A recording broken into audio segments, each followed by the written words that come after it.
Aku dari Strategy Communications Angkatan 2024. Salam kenal semuanya.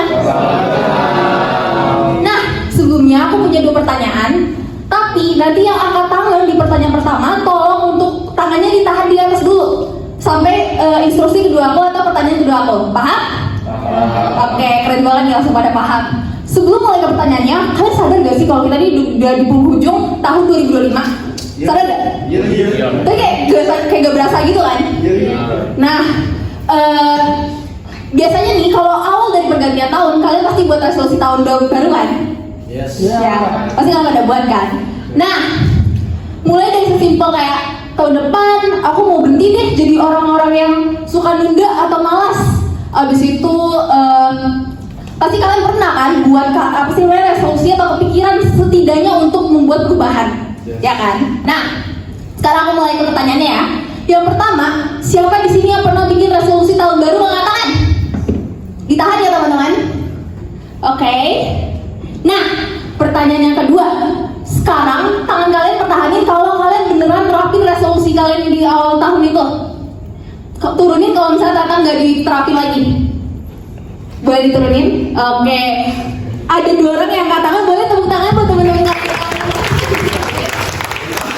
Oke. Jadi sebenarnya untuk menerapkan konsistensi seperti itu sebenarnya challenging banget buat kita kan pasti. Yes. Pasti kayak, aduh tiba-tiba males, tiba-tiba kayak, aduh kayaknya gue berubah pikiran deh. Nah, sebenarnya motivasi itu sebenarnya murah banget. Buktinya semua orang bisa punya keinginan, semua orang bisa merasa sangat termotivasi di awal doang, ya kan? Nah, tapi gak semua orang tuh mampu bertahan dan konsisten. Bahkan hanya dalam 30 hari aja mereka gak kuat gitu loh. Setuju gak teman-teman? Setuju. Oke.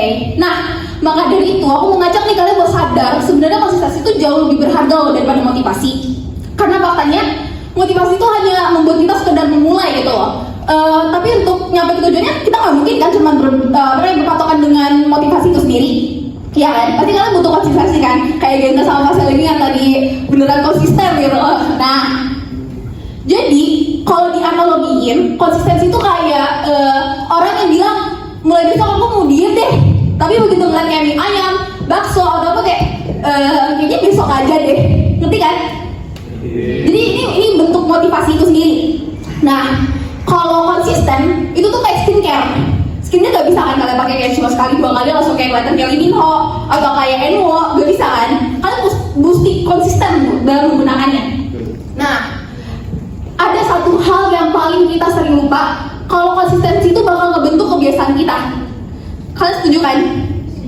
Misalnya nih kayak contohnya kebiasaan pulang dari kamar mandi kalian naruh handuk di kasur, di apa namanya di pintu atau di mana, bukan di tempat seharusnya. Nah, kalau misalnya kalian konsisten ngelakuin itu jatuhnya jadi kebiasaan kan? Ya kan, setuju kan?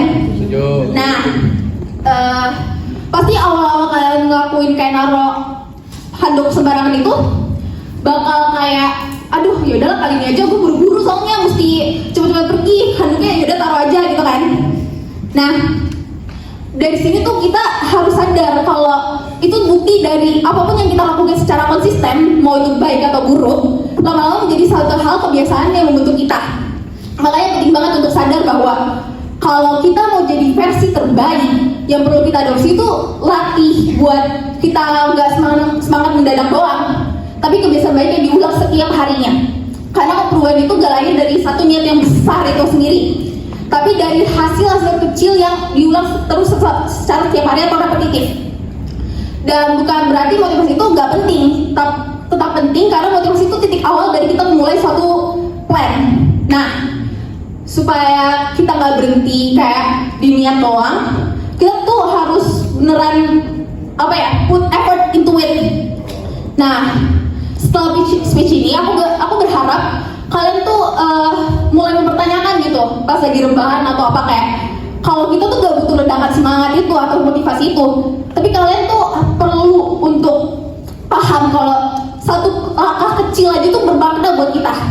Oke, jadi segitu aja speech dari aku. Aku ada satu kalimat yang perlu kalian lakukan. Kalau misalnya aku bilang lakukan secara konsisten, kalian ngomong bertahan, oke? oh sorry, salam konsisten ya. Jadi nanti pas aku bilang salam konsisten, kalian jawab bertahan, oke?